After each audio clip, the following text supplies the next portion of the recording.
terminando con esta clase de adicciones.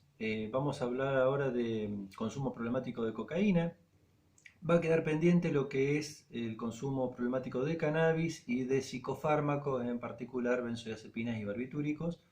Está en la bibliografía que le bajamos de la cátedra y está en el teórico escrito, así que no van a tener mayores dificultades. Hay un par de preguntas también en la guía, así que también nos puede ayudar mucho a comprender el tema.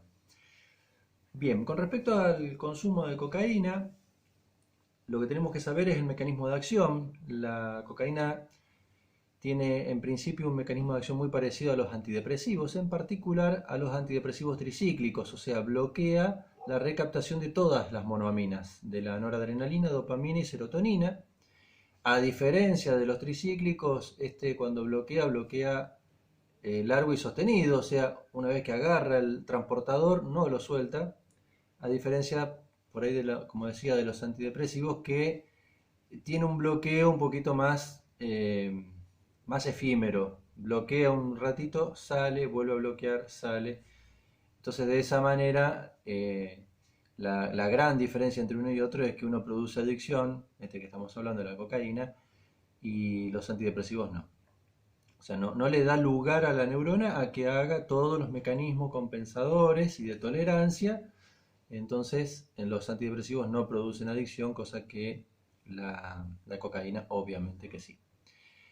El otro mecanismo de acción aparejado con la cocaína es el bloqueo de la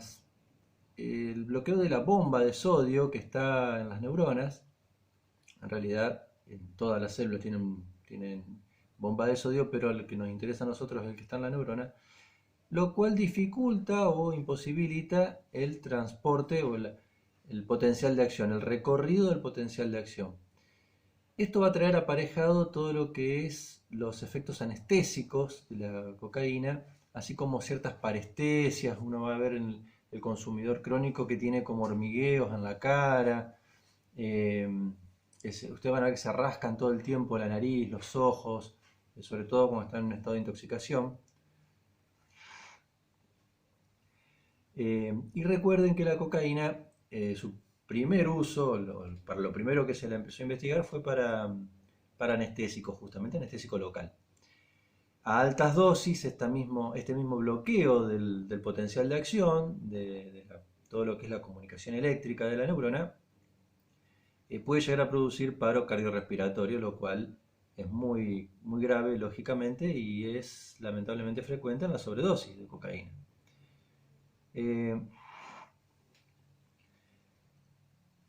De lo que era el bloqueo de los neurotransmisores, vamos a ver que, por ejemplo, el bloqueo de noradrenalina va a producir síntomas que se dicen simpático-mimético, porque son los mismos síntomas que produce el sistema nervioso autónomo simpático.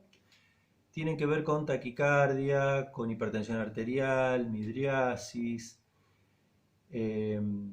Va a afectar también lo que es el tubo digestivo, puede producir diarrea en algunos casos. A nivel respiratorio lo mismo, también va a actuar, puede producir un aumento de la frecuencia respiratoria.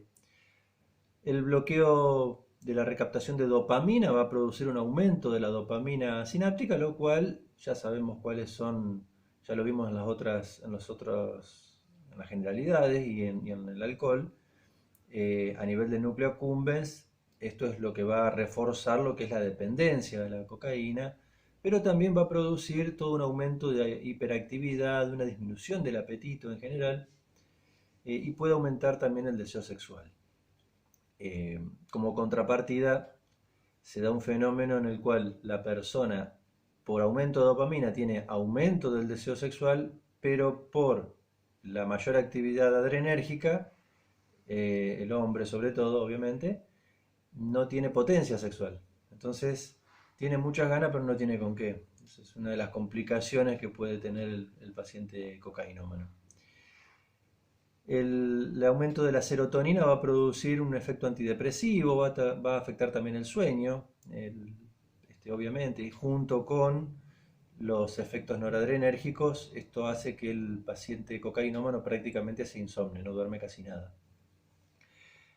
La clínica del consumo problemático de cocaína, al igual que con el alcoholismo, va a estar dividida en por ahí un motivo de consulta por cuestiones agudas o motivo de consulta por cuestiones crónicas. Lo relacionado con lo crónico, lógicamente, va a tener que ver con la dependencia a la cocaína. Es lo mismo que vimos para el alcoholismo, nada más que en vez de usar la palabra alcohol, usan la palabra cocaína. Después todos los principios son exactamente lo mismo: aumento progresivo del consumo, dificultad para hallar deseo o placer en otras actividades, eh, dificultad para controlar o disminuir el consumo, etcétera, todo lo que ya vimos, ¿no es cierto? Y lo otro que va a traer como aparejado, como problemática crónica, tiene que ver con fallas cardíacas, insuficiencia cardíaca, dificultades cardiológicas en general. Son en general cuestiones que las suele ver el cardiólogo o el clínico. Y lo que sí vamos a ver nosotros son las consecuencias a nivel de la corteza prefrontal, sobre todo, pero cortical en general. Actúa degradando, lesionando crónicamente la corteza prefrontal y temporal. ¿Eh? Eso es importante, recuérdenlo. En neurobiología, las funciones corticales, las funciones inhibitorias estaban en la corteza prefrontal.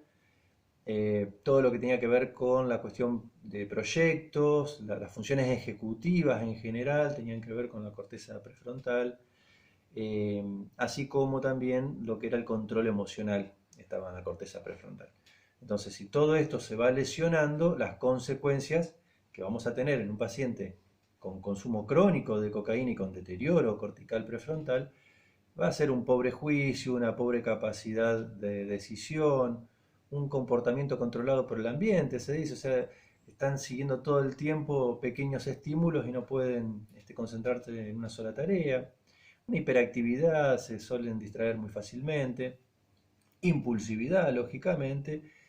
Hay un cierto déficit en las habilidades sociales, recuerden que eso también está en la corteza prefrontal, y una disminución de la iniciativa, una apatía, una abulia importante. Eh, con respecto al cuadro agudo, a las consultas agudas del consumo problemático de cocaína, vamos a tener varios fenómenos, pero principalmente dos. O sea, varios fenómenos, me refiero a que la sintomatología del consumo de cocaína, el consumo agudo de cocaína, es muy variada. También tiene que ver, además de lo que les mencionaba respecto del aumento de los neurotransmisores, sobre los efectos específicos a nivel del sistema nervioso central. Por ejemplo, va a producir impulsividad, hiperactividad, agresividad, puede llegar a tener delirios, sobre todo delirios persecutorios y delirios celotípicos. A nivel motor va a afectar sobre todo los ganglios de la base, produciendo síntomas extrapiramidales. Puede producir rigidez. El clásico paciente con consumo agudo es un paciente duro, se le dice así, de hecho. Va a tener, búsquenlo, no me voy a poner a explicar cada uno, pero está simple. Coria, distonías, fasciculaciones bucolinguales, todo el tiempo así gesticulando con la boca, con la lengua. Acaticia también, síntomas del síndrome de piernas inquietas, todo el tiempo con las piernitas así que no puede estar quieto. Y lógicamente puede llegar a tener cuadros vasculares cerebrales, o sea, accidentes cerebrovasculares. El caso más conocido y más triste que nos pudo haber pasado en los últimos años es el caso de Cerati, ¿no es cierto? Un ACV masivo y no lo pudo superar. Esos son fenómenos agudos que se pueden ver en general en cualquier consumidor de cocaína. Les decía, los síntomas por los cuales van a consultar son, por un lado, la intoxicación aguda, Para lo cual tenemos que tener en cuenta tres cosas que son básicas, pero que a su vez muchas veces se pierden y hay que tenerlas muy presentes. Primero, el consumo reciente. Si no hay consumo reciente, no hay intoxicación, no hay mucho menos sobredosis. ¿Por qué digo esto? Porque muchas veces el paciente adicto, sobre todo consumidor de cocaína, es traído por un familiar, la pareja, amigos, allegados, y uno puede llegar a ver todo este cuadro florido que yo les mostraba recién, les contaba, pero quizás la persona hace una semana, 10 días, un mes que no consume, y esto es chequeable, y el que lo trae pensando que son efectos de la droga que consumió hace un mes. Esto no es así. Lo más probable es que esta persona tenga todos estos síntomas por otra cuestión, por otro trastorno. Por ejemplo, por una psicosis que se está desencadenando, por un cuadro, un ataque de pánico. Recuerden que era uno de los síntomas de los diagnósticos diferenciales. Eh, pero el consumo reciente hay que constatarlo. La persona tiene que haber consumido en esos días, sino, o inmediatamente o a lo sumo 1 o 2 días antes. Si no, no tiene sentido. Lo otro son estos cambios psicológicos y conductuales que yo les comentaba a nivel del sistema nervioso central, esta irritabilidad, toda esta agitación, etcétera, que obviamente se tornan desadaptativos, por eso vienen a la consulta. Y lo otro son los cambios físicos, esta hipertensión, la midriasis, las fasciculaciones, todas las alteraciones motoras y demás. Y lo otro por lo cual pueden llegar a venir un paciente cocainómano es a través del síndrome de abstinencia. El síndrome de abstinencia se divide en tres etapas. La fase 1, que se llama de bajón, se da entre las 9 horas y 4 días del último consumo. Hay todo, como el nombre lo indica, en bajón, hay todo un cuadro de desgano, de apatía, de depresión, irritabilidad, intranquilidad, ansiedad, puede haber somnolencia, puede haber insomnio. Eh, es muy, afectivamente es muy movilizante, pero no corre el mismo riesgo que con el alcohol. El paciente con un síndrome de abstinencia alcohólico se puede morir. El paciente con un síndrome de abstinencia cocaínico la pasa mal, pero no tiene riesgos vitales. Eso quédense tranquilos. La segunda fase, que se llama abstinencia propiamente dicha, que dura de 1 semana a 10, tiene mucho que ver con los estímulos ambientales a los cuales el sujeto está relacionado y los lugares que frecuentaba o los grupos sociales a los cuales frecuentaba que le pueden producir mayor craving. El craving es el anhelo a una determinada, el anhelo al consumo de una determinada sustancia. Y por último, la extinción, que es variable, donde se va recuperando el estado previo al consumo. El paciente luego de, por ejemplo, 3 o 4 meses sin consumir, empieza a recuperar el estado previo a la dependencia que había adquirido. Muy brevemente y para concluir, respecto del tratamiento, fíjense que yo en la bibliografía no les di nada de la farmacología, del tratamiento de las adicciones. Esto es porque en lo personal yo considero que no hay que abundar con psicofármacos. No olviden que los psicofármacos, al igual que las drogas, comparten la característica de modificar justamente la realidad del sujeto, que es lo que el sujeto adicto busca. Entonces, en algún punto estamos empujando, acompañando a que cambie una sustancia por otra y eso no es terapéutico. En algunos casos puede llegar a ser paliativo, en los casos mucho más graves y demás, pero de entrada no es lo mejor, no es lo más aconsejable. Lo otro es que el paciente adicto justamente tiene dificultades para adquirir responsabilidades y tomar decisiones, con lo cual muchas veces esa responsabilidad y esa decisión queda de la mano del fármaco que está tomando y no de la voluntad del sujeto. Y bueno, y por último, esta imposibilidad del paciente adicto en general de tolerar las frustraciones, cosa que con la medicación muchas veces se lo potenciamos. ¿Cuándo se puede pensar un tratamiento farmacológico? En 3 ocasiones. Cuando hay un trastorno comórbido, por eso hablábamos de las patologías duales, el paciente muchas veces puede estar acompañado la adicción puede estar acompañada, por ejemplo, de un trastorno depresivo, de un cuadro maníaco, bipolar, de una psicosis muy frecuentemente, etc.